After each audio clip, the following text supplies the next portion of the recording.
Hello everyone, it is Joe here from OmniPoke, the channel that brings you guys everything Pokemon. If you're looking for PTCG live codes, make sure you check out the Poketown store. You can get a 5% discount on your orders using that code OmniPoke. For today's video, we have 4 online tournaments to look over, and I'm also going to give my sort of metagame snapshot as what I expect to be good choices going into the Portland Regional Championships or Sao Paulo.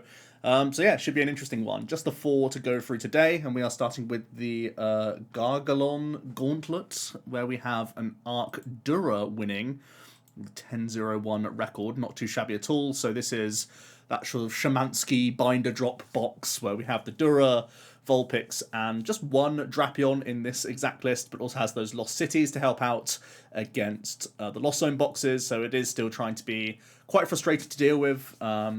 It's not been super popular online, but I still think it has some strengths. Of course, Vulpix is the sort of the linchpin that gets a lot weaker, I feel, going into the next set of tournaments, because it's more of a known quantity now, so we could start seeing some ropes in Guardies. Even without rope, pretty much everyone will be playing at least Mirage Step, Memory Skip Rolts, I should say. And everyone could easily be playing at least more than one Gust card. And we've seen how that matchup plays out. It still comes down to like the opponent having to find a switch or rope plus basic plus switch, like pay retreat out from a Roxanne. So like it still requires a lot for the Vulpix to actually work against Guardies, even if they're not super teched. So I feel like this is the part that's a lot weaker going forward, but for the rest of the format, it covers a lot. And I do like Arceus still going into the next set of tournaments, because I think it's one of the better decks at combating Lost Zone boxes. So I think the heavy Locity can definitely keep these things in check. So I wonder if we'll see more Arcdura possibly replacing Vulpix for other Guardy answers.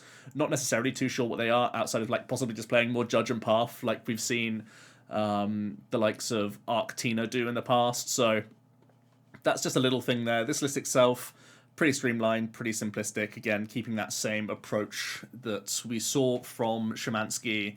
This one's not playing any Pokegears though, which I know is a pretty important part of this list when you don't have any engine to really fall back on. I do feel like a couple of gears can be pretty handy in here. We then have a Charizard Lost Box, unsurprisingly losing in the finals because it has a really bad time against Lost City, because you do lack damage in those sorts of matchups once Charizard is dealt with. This is interesting though, it's also playing that Moltres. So I've recently done a video on Molt Lost Box, but it was playing it alongside Greninja.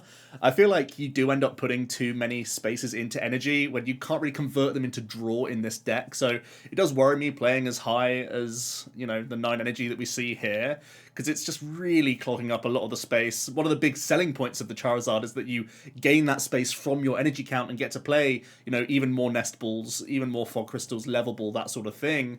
But in this list, we just lose that because we're trying to play the Moltres as well. That said, I love Moltres. I think it's really strong in the format right now, so I get what we're going for here, where we have that great type coverage. You basically sub out Drapion for Molt, and then Molt is more useful against Guardy in this exact list, because you can't gate to a Drapion in this build at all. So yeah, I think this one might be trying to juggle a little bit too much. I think you should choose a direction, go pure Zard and like gain your spaces of Ball Search and your other slots that you have, or go down the Moltres route with Greninja. I think Greninja and Moltres still complement each other enough that they're correct together. But I have seen a little bit of this doing the rounds recently. I think it's just skimping out too much on just the generally good cards that the Charizard build needs. But there seems to be a pretty good balance. So if you do want to play the Charizard plus Molts, it's pretty okay as well. We have an Arc Pika Pix with Espeon and Camo Ponchos. So you're trying to make it hard for the Rope Gust plays on the Pikachu and the Vulpix, thanks to the Camo Poncho. Now, of course, there are still ways around this, because we know Lost Box players can play Vacuum, but it's just an extra piece they have to find along the way, and you are playing that pretty high judge count and keeping them honest, keeping them on the clock. There's even Psychic Energy in here as well, so you can attack with Espeon, which is actually quite strong in like Arc Mirror Match situations, with that Mind Storm being very powerful. So actually low-key pretty solid there as well. Has the double drap, and you can see what we're going for here. Basically just trying to checkmate certain matchups with your tech V-Star or V-Max of choice, and yeah, just trying to like lead into it as much as possible. Pretty cool concept overall. And again, I'm kind of into the Arc decks going into this next tournament, to be honest with you. We have an Arc Dura also doing well. This is again a Shemansky box by the looks of things. Again, looking pretty streamlined and simplistic, which is kind of what you have to do because you're already playing so many gimmicks with your attackers in the first place. Then we have a more sort of traditional Charizard. This one's, interestingly enough, not playing any beach courts. It's double Basin and double turbo as a one count in the list, so trying to make a really fast Zard. It's also playing a Mysterious Tail Mew, which I think is low-key kind of interesting. Gives you an additional good lead, and just having extra search for VIP is low-key kind of massive. So I've been thinking about this a lot, actually, in my own Charizard build, because the more I've played Lost Zone Mirror, the more I've realized, like, it really comes down to hitting VIPs very early and choruses, and by extension, we can get Pokegears from Mew as well. So, yes, you're spending a retreat card to not use Flower Selecting, which is essentially like a -1 Lost Zone card, if it just gets you into the game. Similar to how we've seen sometimes Guardy decks just go for their one ball search, but go for Mew rather than going for like one roll so they don't think it's good enough. Try and have that higher roll of VIP pass can be pretty massive when you know you have enough outs anyway to get the refund on the Mew anyway, if you just happen to hit your Fog Crystals or your Nest Balls. So low-key kind of like this Mew idea. I've seen it long time ago when the Lost Zone was still like new, that this was like a one count, and I'm a bit of an enjoyer. The one thing I'm not a huge fan of is no Beach Court. I do feel like they're still stronger than Basins. I would double up on Raihans before going heavy Basin, just because Raihan is also helping you get that and helping you find your DTE, so that feels like the thing you should lean into more than anything else. We have our first Guardian top 8. This is a Guardian Mewtwo build with one Klefki, but still trying to keep that sort of draw package with the Mew, Greninja, and Zacian.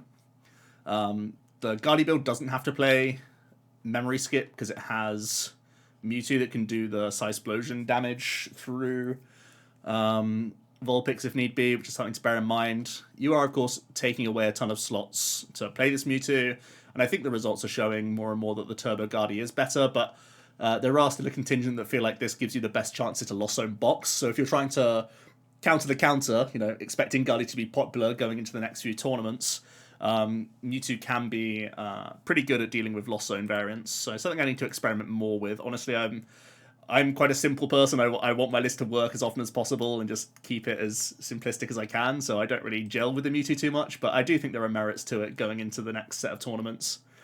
We have a Skyseal Stone build of Lost Zone box that also is playing Quad Gate and Zamazenta, so you can be one prizey when need be. The Drapion just secures that matchup into Mew quite well, and the Raikou can put pressure on against Lugia, of course, and just rush down things in general. If you get that fast 7, it can be pretty okay. Has a decent split of supporters, and is playing Trekking Shoes over what I would presume would normally be like Gears, possibly. Just to, again, see more cards, which is, again, always reasonable. It seems like Skyseal has dropped off a little bit, but I feel like it's still pretty reasonable in the format, to be honest with you. I understand why it's dropping off, because it gets a slower 7 than the Turbo and Charizard builds more often than not, so it might have a weak mirror, which is kind of the biggest issue of the deck. We then have an Arc Drago doing pretty well, playing just Ultra Balls, just Shoes, and Research as your means of discarding for the Drago. Whenever I tested this, it felt like you're just playing Arctina with extra steps. Yes, you have the upside of like being a wall against Lost Box. Yes, you have wall breaking through Dura, but you would already have wall breaking through Tina anyway if you're just playing Arctina. So you're just adding steps to the deck, but you have the same strengths as well, right? You have the beat stick potential with a Tina when need be.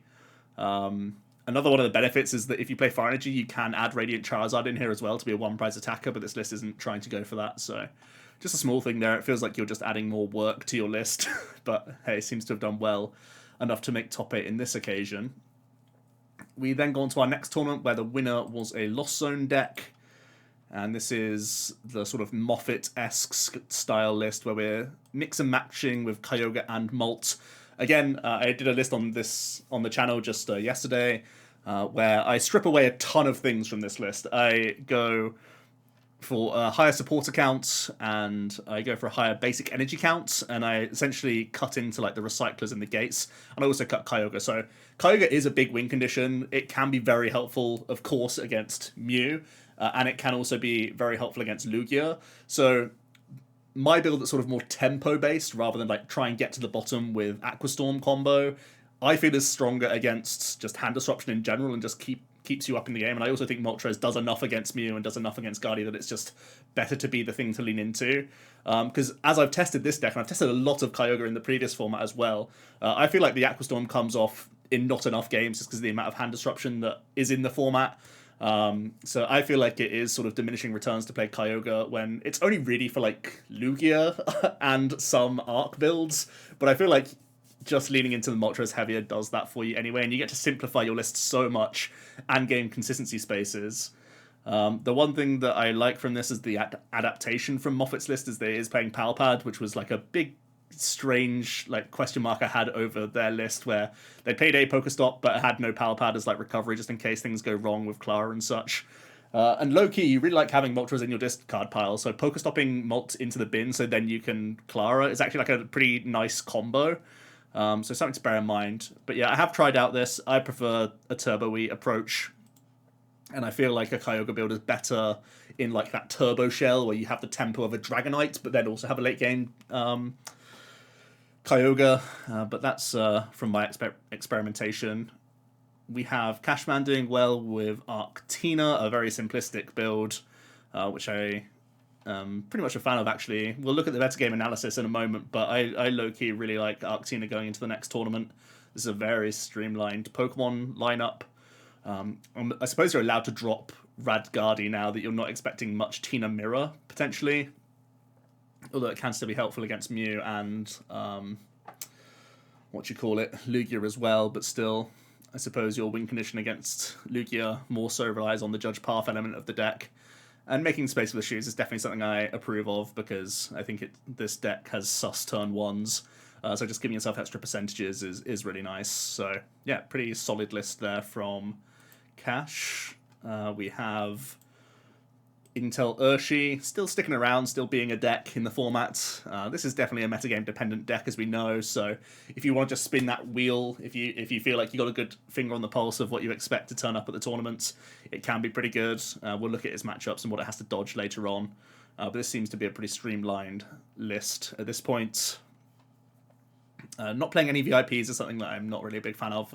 I've said it a few times, but I think this is one of the most setup intensive decks in the game, so you need to play VIPs and just spin that wheel and try and get into them in the opening stages. More Arctina doing well. This time has the little Squovit, which is insane against everything that isn't Lost Box. This time it's also adding in a Serena and is up to 4 shoes, but again, similar concept going on here. This one's not playing the Cleansers, which is low-key helpful against a few things for reaching. Obviously, it allows Tina to reach onto a Guardy EX. We then actually have a Turbo Guardy. This looks to be very, very similar to Tord's list. It's done the classic let's cut a research for a Serena. It's also cut a level ball for a Fog Crystal. No, because it was already playing the... No, so it cuts Psychic for Fog. What's the other cut in here? It's back up to double Shining Arcana. So level ball for Arcana, research for Serena. I feel like a lot of people are going to do the extra gust cuts. I also really like the Fog versus Psychic cut. And then it's that... I still prefer higher level ball just to get into the game, but I feel like a number of people are yearning for the extra slots of Shining Arcana because I've heard a lot of discussion about the Guardian. I know people want to make that extra space somewhere. I played Guardi at a Cup and Challenge last week, and I didn't really feel the loss of Shining Arcana Guardi, but it is like a really nice card to just put into play at times, just for free value throughout the game, and it gives you even more explosive turns where you can like do a bunch of your refinements, then evolve into an Arcana, get free cards as well. So I get why people want that extra copy, because the reach you get with Arcana in the list is just even higher. We then have a Gauntlet build of Lost Box with multiple stones. Looking pretty decent, honestly.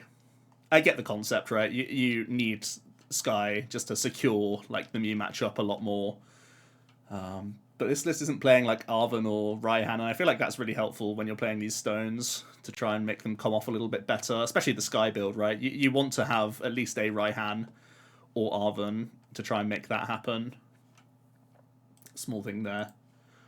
Then we have our... Is this our first Mew we're looking at? It sure is. And it's just a DTE build. Similar shell to Pablo's. Doesn't play any Roxanne, though. That's really weird to not play Rox. Rox is, like, so integral to your win condition. That's bizarre. Why would you not play Roxanne? It's, like, one of the best boasts of Mew is that it can find Rox when it wants to and dictate the opponent's hand size. It's made space for cross switches, which we haven't seen for a long time. And it's playing Switch over Switch Cart, which is also kind of weird. Yeah, like, you 100% have to play... If you want to win games with Mew, you have to play Roxanne. Like, it's non-negotiable, I think, if you're playing DCE Mew. We then have... See, even as a Fusion Mew playing Roxanne. This one's playing the Cleansers, which I've discussed a few times, and still am a big fan of it. This is also playing the Deoxys high double turbo counts. So, yeah, there's still some Fusion Mew doing well. I've been looking at a ton of Japanese results lately, and I keep seeing Fusion Mew pop up over and over again. Maybe it's best of one things, but... Yeah, always surprises me that Fusion Mew is just far less popular over here. 2 more to go. We have another... Okay, so this is just a pure Kyogre build as well, with just a couple thumpers. I do think this is also really solid. I think Azul's been testing a little bit of this as well, where you just say, I'm just going to play high counts of the good energies and just use Lax as that like mid-range tempo-y card that, you know, after a Spit Innocently is so good into multi-prizes, right? Into V-Star Pokemon, the Lax is such a good option for you. It can be annoying in the mirror as well, where it can be that sponge, similar to how we see Pidgeot be that sponge in like multi-prize builds. And it seems like we're seeing a lot of this line of supporter. I feel like even with Snorlax, I like having a Raihan in here as well. I'm just an advocate of having more supporters in the deck, honestly. But I suppose when you're playing a Pokestop build, you're almost using this as a pseudo-supporter just to cycle through stuff. It also terrifies me that you play the Claras. They're so important, and you could just randomly stop them away without a Pokegear backup. Sorry, a Power Pad backup. But Kyogre is also really, really strong right now, so pretty good. We have a Lugia, also been a little bit out of the limelight as of late, and I feel like a lot of people are almost put off playing the deck because there is Arcdura roaming around, and there's Lugias playing Dura. This we're looking at is just back to basics. Again, we'll look at the matchup data in a moment, but Lugia has had a massive drop-off. It feels like adding in this Duraludon package has made the deck so incredibly inconsistent because it was already on that knife edge of consistency beforehand, that adding in those extra spaces just makes it woeful as a deck. So it's not surprising that the first Lugia we've seen that has actually broken through into that top 8 is just a simplified list, essentially. It's made the space for Choice Belt, which we don't see too often. It's also playing the Zinnias and double Burnett, so no mess in there. And just the one single prize Pokemon, that's really surprising as well. Typically you would expect an Yveltal in here as well. But yeah, Lugia really has to make that choice whether or not you want to dodge and weave throughout your format, like throughout your tournament, to have like a better list, or to accept that you can like beat more things, but your deck is less consistent if you actually play the Dura.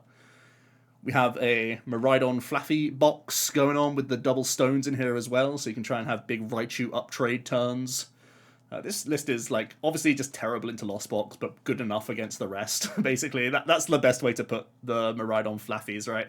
This really just throws caution to the wind and says, I'm not going to be beating any Lost Box, but I'm pretty good against the rest of the field, which I suppose is a decent thing if you want to dodge and weave. It feels like a risky dodge and weave to me, but there you go. We have another Gauntlet build. Also has the Kyogre, so there's a lot going on here.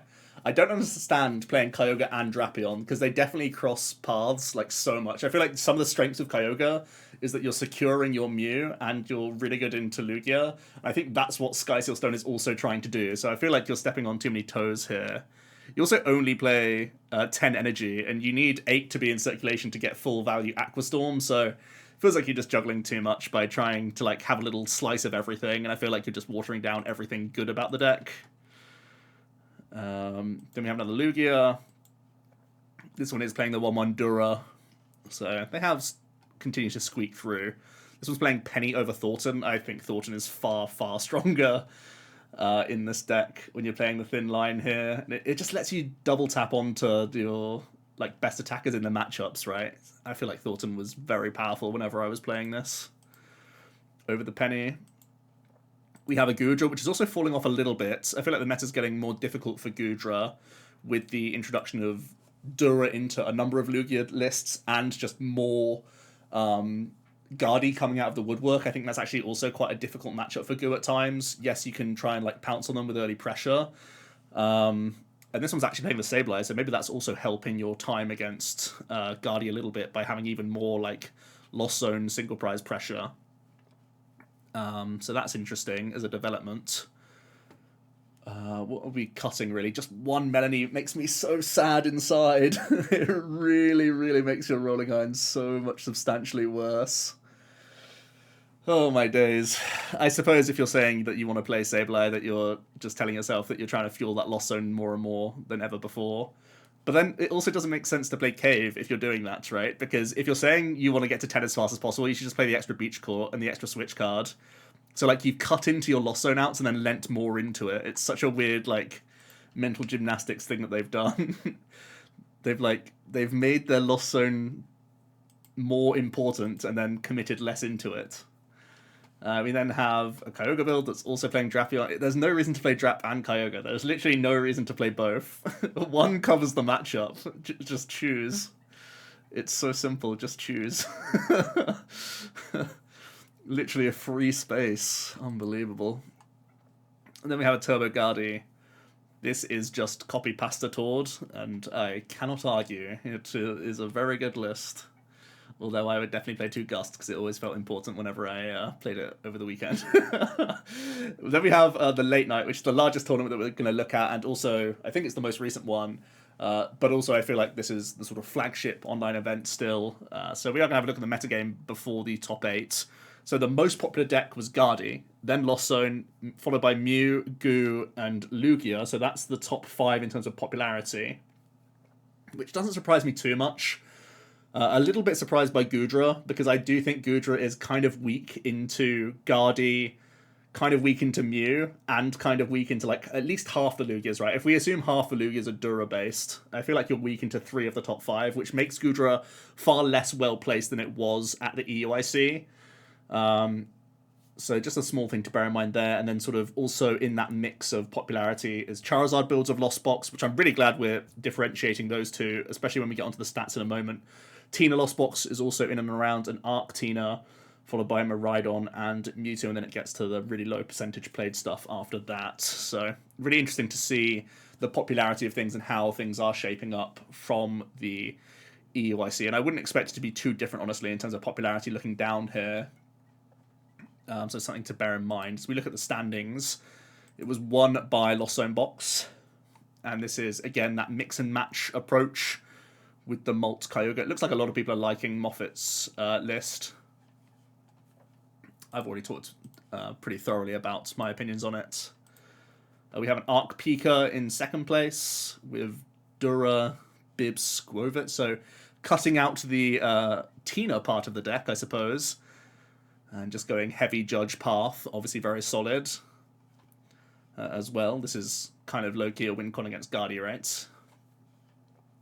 So, yeah. Apparently the Tina's the part that you don't need in the list, which is pretty interesting. We have another Lost Box. This is a Skyseal Stone build. Oh, sorry, it's a Gauntlet build with both. This one looks pretty streamlined, at least.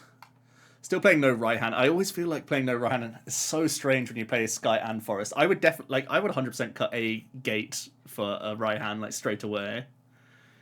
Even that seems really big for me.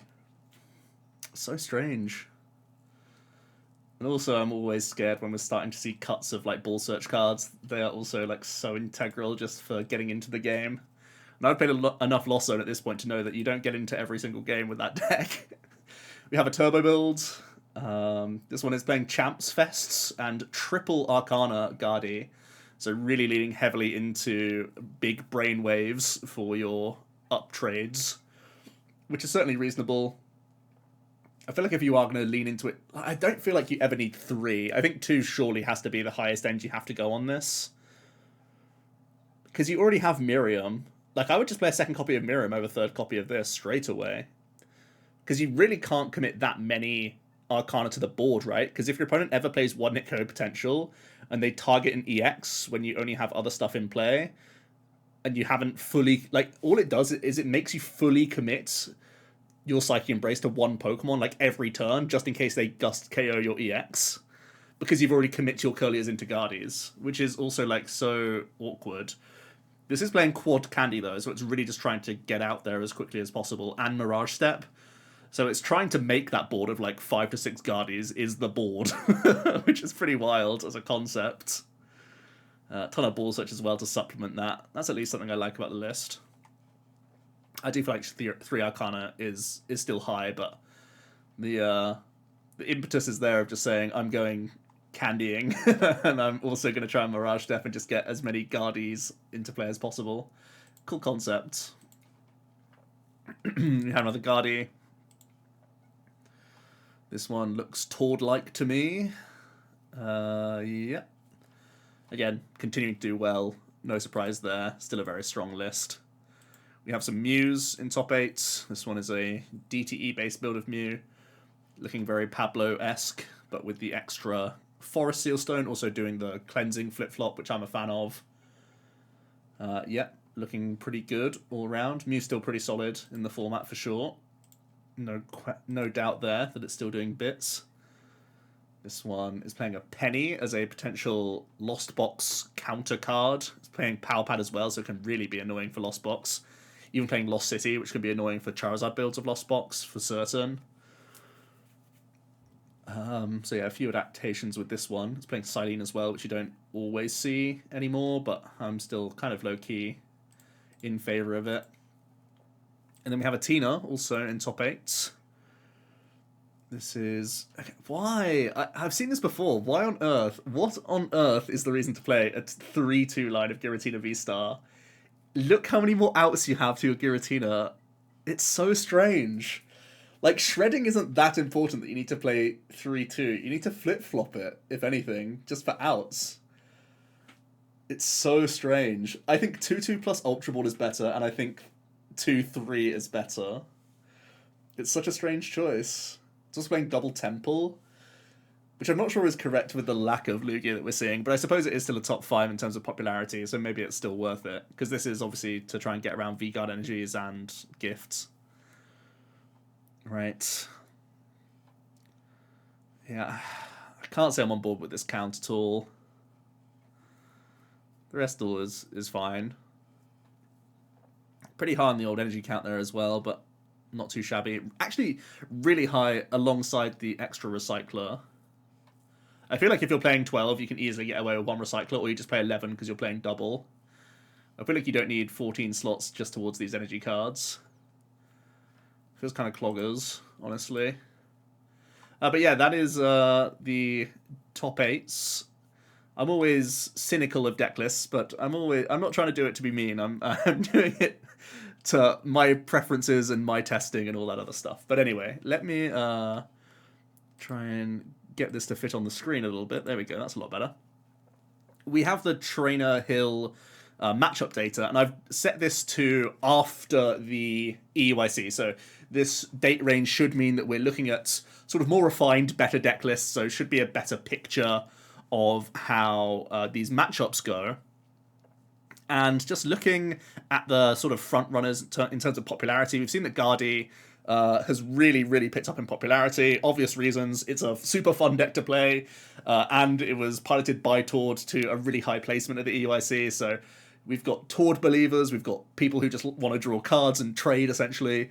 We've got people who want to play stage 2s, and obviously a deck that has a ton of power behind it. I do think it's actually a really hard tournament going into this next set of regionals to play Guardi, because A, it's like now so on the radar, there's people saying it's the best deck in format, but it's actually one of the easier decks to target, right? Because we know that the Lost Zone boxes are some of the best matchups that you can use to target Guardi. As we can see, the Lost Zone Charizard does really well into it, and Lost Zone box is closer, but this is lumping all sorts of Lost Zone boxes. A lot of the time this is closer because they play multi-prize Pokemon, which is just something Guardi can sort of cash in on. But I feel like we're seeing more Moltres, and we're seeing more Charizard Lost Box, which is all very bad for Guardi. Some of your weaker matchups. And interestingly, we'll get onto this in a moment, but Arctina has a really good time into the Guardi just because it slams Judge Path and spins that wheel so many times that it's really hard for the Guardi. And unlike Mew doing the Judge Path thing, Guardi can catch up in 2 attacks to beat Mew, right? Because you can just do a Gust knockout on the Genesect and then you can Sky Seal through a VMAX. Or if you have to, you can get through 2 VMAXs back to back without a Sky Seal Stone. But it just essentially means that you can spend the whole game ramping through your deck, just throwing away everything with all of your Curlies and Greninja and Mew and all that stuff, and simply pass into the Mew VMAX player until you're ready to rumble, basically. Whereas against Arctina, it's far less forgiving. It's far less easy for you to do that because, of course, you're only taking 2 prize knockouts. You have a Sky Seal Stone turn for 3 prizes, but you still need to spend a turn attacking into like their Barrel or their whatever other 1 prizer that's in play. So the Tina just keeps you even more honest, which I think is pretty tricky, and I understand why that's difficult. Let's have a look at some of the Lost Zone boxes then. Charizard is definitely in that dodge and weave category. If there are any people playing Lost City and Arc decks, it's really bad for you. I think looking at the other Arc matchups, these are ones that are sort of more path-based. It's a lot closer. As soon as they start putting Lost Cities in, they deal with your Charizard, you're in trouble, right? Guardian Mewtwo is also pretty tricky for this build because they can choose to not take prizes and then just sprinkle around the entire board. You have no answer with like Mirage Gate Drapion, so the Mewtwo just sticks around and then completely wipes your board.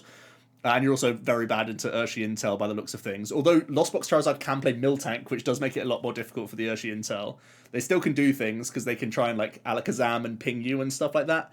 But trying to utilize your Miltank is really important in that matchup. But yeah, so there are some dodge and weaves for Zard Lost Box, but I do expect it to pick up in popularity. Again, it has that like good pilot, good player, good result from EUIC, from Pedro. And I think there was a lot you could cut from Pedro's list to make it more simple. Now that the sort of Morwile package is out the bag, you can just turn those into consistency spaces, which I think is really good for the deck. So I would expect there's going to be a decent amount of Lost Box Charizard and like Molt Lost Boxes, because I do think they are soft targets, well actually pretty hard targets for Guardi, and they're just good decks in general. The regular Lost Zone box is also just like very well-rounded. It seems to be also favoured into the Charizard build, so there's still a ton of reason to play Turbo, still a lot of reasons to like the Kyogre / Molt, or any combination of those sorts of things altogether. And it looks like it's only really Urshi that's like a problem matchup, and you're pretty much in the game against everything else. So I think Lost Box is going to be like the expectation that we had going into EUIC was Lost Box was going to be the most popular, and it was. And I feel like there's still reason for that to be the most popular deck going into the next set of tournaments. So even though the spotlight is on Gardevoir's success, I feel like you still need to cater your deck choice to Lost Box being probably the most popular deck still going into tournaments. Lugia's drop-off has been absolutely massive. It's absolutely insane that essentially pre-EUIC it was like 60% against everything, and now it's dropped to like 60% against Urshi Intel, and then everything else it's like 40 to 50% maximum. So this is that hidden consistency element where we've just tried to put too much into one 60-card list with that Dura, or people who are cutting the Dura are seeing the results that there's Arc with double Dura, and even if you play one Dura, you're still going to lose a lot of the time. So Lugia, I just don't know what to do with it, honestly, because it does have one of the better times into Lost Zone boxes, and it's still reasonable into like the Guardies, so into the top decks it's like still okay, but I don't know whether you turn into a dodge and like dodge Dura like it was at EUIC essentially, without people knowing that Dura was much of a thing, and you just gain those percentages of consistency back up again so you can actually win best of threes.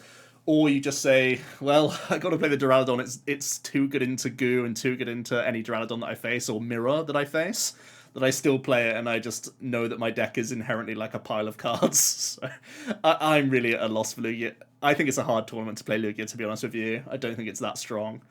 I think it's a very good tournament to play Mew. The only thing that worries me is there could be a huge number of Lost Zone box players. But the stats are saying that Lost Zone box is like pretty fine, but I would worry that there's going to be some Molt Lost boxes around. It's definitely something that I'm looking at tournaments right now, so I don't know why other people wouldn't be. But it also looks like the double Drapion could be incorporated not just to the Arc pile that we saw from Shemansky, but other Arc piles like Arctina and stuff like that can do the easy double tech and have a good time into Mew, which would scare me a little bit. So of the sort of top 5 most popular, I think it's a really hard tournament to play Guardi and Lugia. I think it's a pretty good tournament to play Lost Box and Mew. And then what else did I talk about? Oh, I just talked about 2 different lost boxes, right? I think it's a harder tournament to play Gudra as well. Yes, Lugia is like Lugia can't be as popular as it was. It probably won't be the second most popular deck anymore. So that's at least good for you. And there will still be a good amount of lost box, but I do think the amount of Guardia is also a little bit scary. So I don't know. Gudra's probably still fine, just because I don't actually expect that much Lugia. So this is actually low-key okay. I was a little bit cold on this, because I do think it's far less strong with the introduction from Lugia, but if I don't expect a lot of it, it's still kind of okay to just run it again if you're a Goo believer. The one thing I do want to draw your attention to is just how good Arctina's prospects are looking, where this is almost the feeling that I had from Lugia going into the EUIC, where it's just all positive matchups except Intel Urshi, which I think we can all say is probably going to be less than 5% of the field for sure. And having that many good matchups is really, really appealing. You have that high damage output, you have Judge Path spin the wheel that a Mew has, but you don't have that, oh, I'm just going to get double Drapion because someone doesn't like losing to Mew aspect of the deck. So I'm actually low-key a big fan of Arctina or other Arc piles going into this next set. Sorry, this next set of tournaments. But I don't think Vulpix is good enough, so it probably has to be like a Path Judge-based build of Arceus, and then it's just sort of take your pick of if you want to play the Flying Pika Espeon stuff, if you want to play Giratina. Even things like Arc Gudra are pretty okay. Definitely farms the Lost Boxes. Definitely is annoying for Guardi. If you're using Rolling Iron a bunch whilst also Judge Pathing them the whole time, it definitely slows them down.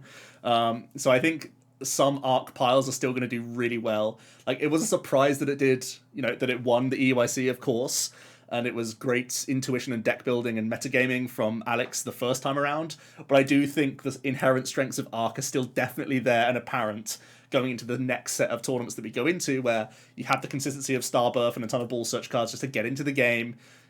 You have Starbirth, you have Trinity Nova and Charge just to get your attackers rolling, and I think Judge Path Spin the Wheel is still really strong in this format ultimately. So let me know your thoughts down below. That was a huge melt of discussion there, where I've been playing a ton of different decks right now. I don't have my own tournament to go to outside of Cups, and I'm probably just going to play the Moltres Lost Box or Arctina myself. So I'll hear your thoughts down below. Good luck to you guys going to the next set of tournaments, and I'll see you tomorrow for another video. Cheers.